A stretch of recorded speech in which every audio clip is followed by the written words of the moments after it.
Assalamu alaikum wa rahmatullahi wa barakatuh. May the peace and blessings and the mercy of God be upon all of you. Welcome back to the next episode of the proof that Islam is the truth. And today we're going to be talking about the scientific miracles of the Quran, those statements in the Quran and the sayings of the Prophet Muhammad, the hadith of the Prophet sallallahu alaihi wasallam, may God's peace and blessings be upon him, that are truly remarkable, that beg the question, how could such information be in a book 1,400 years old? You see, scientific knowledge depends upon the gradual advancement of information. We can only know a certain thing in scientific terms when something has been studied and observed and examined. And of course, the ability to study and observe and examine something depends largely upon what is available to us in order to be able to do that. So for example, how much can we know about the stars and cosmology if we don't have access to powerful telescopes and different ways of interpreting and gathering and then interpreting data from the universe around us? How, for example, can we know about the Earth's crust, the formation of the Earth, without sophisticated instruments able to measure it? How could we know, for example, about the details of human embryonic development without the sophisticated processes available to us today in order to be able to acquire that information? This is something concerning how scientific knowledge comes to us. What if we were to come across a book, an ancient book, 1,400 years old, and this book was going to give us information? It was going to reveal facts that we have only discovered recently through our hard-earned scientific method of investigation. And that now, after continued observation and gathering of information, now we know, yes, these are facts, these are things that are true, but no one knew those things 1,400 years ago. No one even had the possibility of knowing those things 1,400 years ago. Then surely this begs the question, where could such information come from? Where could a book so ancient have received such knowledge that is so modern? This is the question we are going to be exploring in the next few episodes of the proof that Islam is the truth. And what we want to remember is that the Quran is a miracle for all times. It was not only a miracle for the Arabs living in Arabia 1,400 years old. For them, the language of the Quran, its structure, its rhythm, its whole meaning was a miracle for them. They would hear the Quran as we've shown, and they would embrace Islam. It was enough for them. They knew that no human being could produce a work like this. We are not Arabs. We may hear the Quran, we may find it beautiful, we may not find it beautiful. So the linguistic miracle of the Quran, the miracle of the Quran's language, it doesn't mean that much to us. But we do believe that the Quran is a miracle for all times. It is just as much miraculous for you today as it was for those people living 1,400 years ago. But the way it is miracle, the aspect in which it is miraculous, is obviously going to change, because the things that we consider to be important today are not necessarily the things that the Arabs considered to be important 1,400 years ago. And just as poetry and language was what the Arabs living in the time of the Prophet Muhammad were so proud of, they were so proud of their linguistic abilities. Today, I think we could safely agree that it is scientific knowledge that we are proud of. We are so proud of the ability and the achievements of science. In fact, many people will hold up the achievements of science as one of the defining characteristics of the superiority of Western civilization. In fact, there is no doubt that the achievements of science have, by and large, in recent times been a product of Western civilization. And there's no doubt for that reason that many people today are in awe of the West and the power and the ability of the West. We study in universities based upon the patterns of Western institutions. English is the lingua franca, the international language that is spoken all over the world and in which many different studies are performed. And all this is really connected with science and the advancement in science and technology. So the Quran is a miracle to the scientists. The Quran is a miracle to the people of the 20th and the 21st century, just as it was a miracle to those people living in the desert 1,400 years ago. Now, what we plan to do over the next few episodes is to introduce to you some of the statements and explain some of the statements in the Quran that are of a scientific nature and that have proven to be in accordance with modern scientific knowledge. Now, before we go into it, I do want to mention a very important matter. And that matter is that the Quran is not a scientific textbook. The Quran is a book of guidance. In the Quran, Allah says, Alif Lam Mim, ذَلِكَ الْكِتَابُ لَا رَيْبَ فِيهِ هُدًى لِلْمُتَّقِينَ. Alif Lam Mim. This is the book without doubt. In it is guidance for the pious people. So the Quran is fundamentally, essentially, before anything else, it is a book of guidance.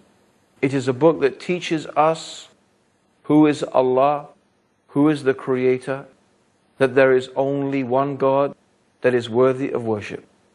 It tells us also that Muhammad, may God's peace and blessings be upon him, is the messenger of God. It teaches us morals, what is right and what is wrong, how we should behave with each other, how we should behave with the world around us.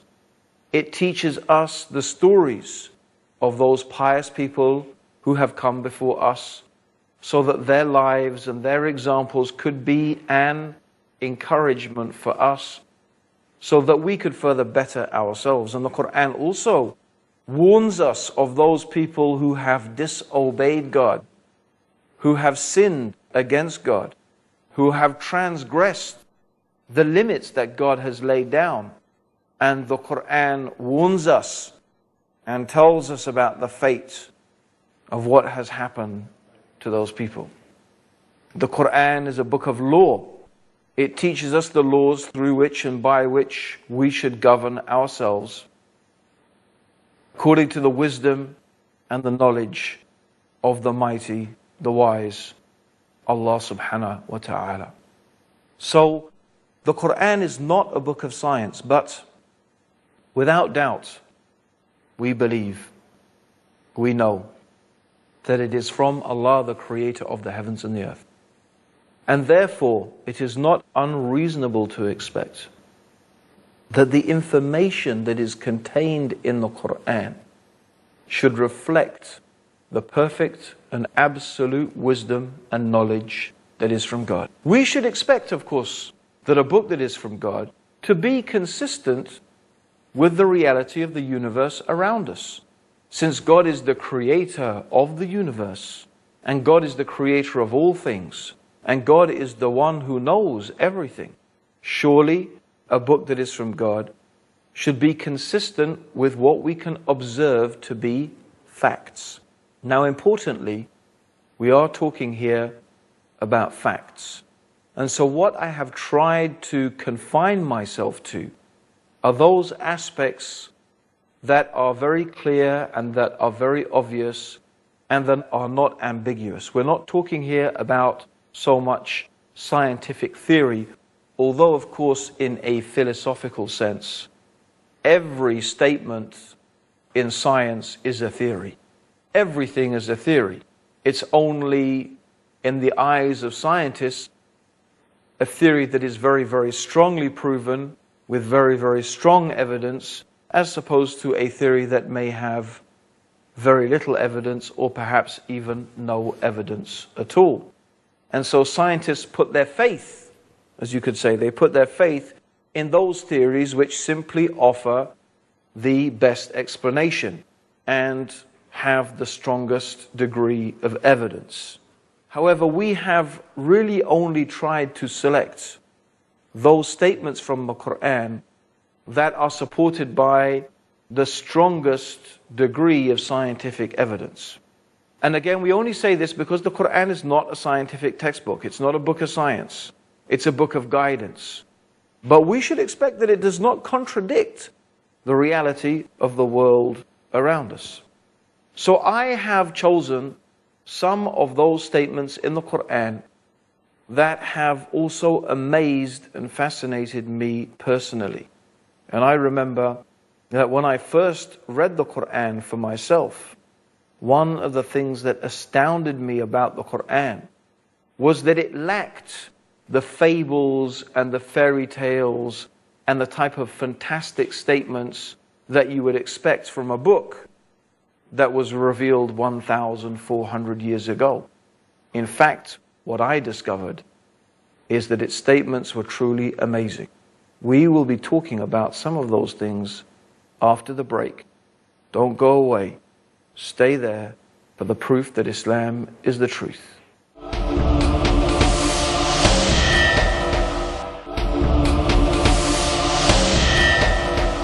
Welcome back to the proof that Islam is the truth. I'm Abdur-Raheem Green, and I'm going to be talking today about some of the amazing statements in the Quran concerning the natural world. Some of the amazing findings that we find in the Quran that agree with present scientific observations.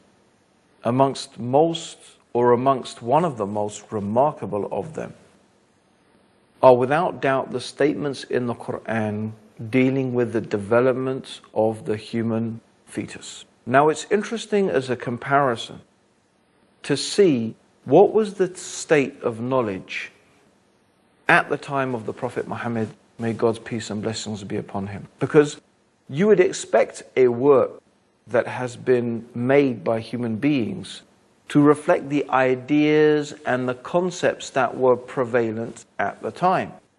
If Muhammad, may God's peace and blessings be upon him, had invented the Quran, had authored the Quran himself, most certainly he would have picked up the ideas that were normal amongst the Arabs and the Greeks and the Romans and the Egyptians, and so on and so forth. So one of the prevalent theories was, of course, the Aristotelian theory, and Aristotle was one of the first people to really begin to make scientific investigations and theories as to the origin of human life. When I say one of the first people, certainly in the Western world, he was one of the first people. And also he's one of the people whose statements have been recorded and preserved for posterity. There may, of course, have been others. But his theory was very, very common. And his idea was that the male sperm acted as rennet in cheese to congeal the female menstrual blood. And from the congealing of the female menstrual blood, the human embryo was formed. Now he based this upon his observation that when women became pregnant, their monthly periods ceased. And so he theorized that therefore something must happen to that monthly period, and what happened to it was that it congealed in order to form a human life. Now, of course, we realize at this time that such a theory is completely false. Even as late as the 18th century, a man called Hartsoker claimed to have seen through a primitive microscope various sperms of different animals. And so looking through this primitive microscope, he claimed that he could see inside the actual sperm a preformed human being, a little child crouched up.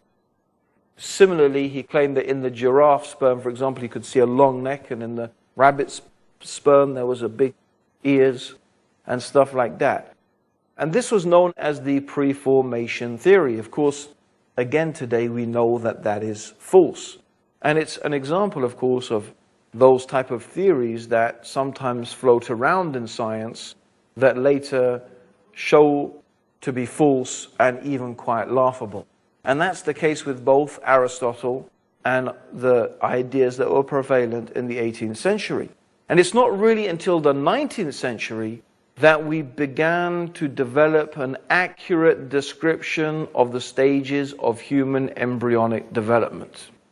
Now, what we want to examine is, what does the Quran say? If the Quran was a forgery, if the Quran was invented and written by Prophet Muhammad, as people claim, then surely it would reflect the ignorant beliefs of the time. However, it does not. Let us read the 23rd chapter of the Quran, verses 12 to 16.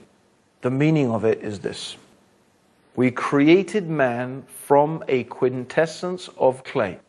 This, by the way, is referring to the creation of Adam. Muslims believe that God created Adam miraculously, not like the rest of the creation. He took clay, Allah took clay from different places in the earth, and He formed from this clay the shape of a man, and He gave life to this form, and thus Adam was created. And from the rib of Adam, Eve was created. So this is what Muslims believe. And so when Allah says, we created man from a quintessence of clay, this is talking about the creation of Adam. But the Quran goes on to say, we placed him as a drop. And the word in Arabic is nutfa. Nutfa means a drop, in a place of rest, firmly fixed. Then we made the drop into an alaq. And I will tell you what these words mean in a moment. So first, we placed him as a nutfa. Then we made the drop into an alaq. And then we changed the alaq into a mudgha. And then we made out of that mudgha bones. And then we clothed the bones with flesh. Then we caused him to grow and come into being and attain definitive form. So Allah is mentioning the stages: nutfa, alaq, mudgha, laham. Okay, so these are the stages. And then we begin to look like human beings. And Allah goes on to say, blessed be Allah, the perfect creator. After that, you will die. Again, on the day of judgment, you will be raised up. It's very important, my dear listeners, that Allah, at the same time as He is mentioning these amazing and astounding facts that science has only discovered recently, immediately afterwards Allah is reminding us that you will die and you will be raised up on the day of judgment. Just as Allah created you in stages, from a thing that clings, from an alaq and a mudgha, and from laham, from all of these things, Allah most certainly will create you again on the day of judgment. Now the Prophet ﷺ, nutfa means a small drop that is emitted. And the Prophet ﷺ referred to this nutfa as both belonging to the male and the female. In fact, he mentioned that these nutfa are mixed in the creation. This is what he mentioned in an authentic hadith.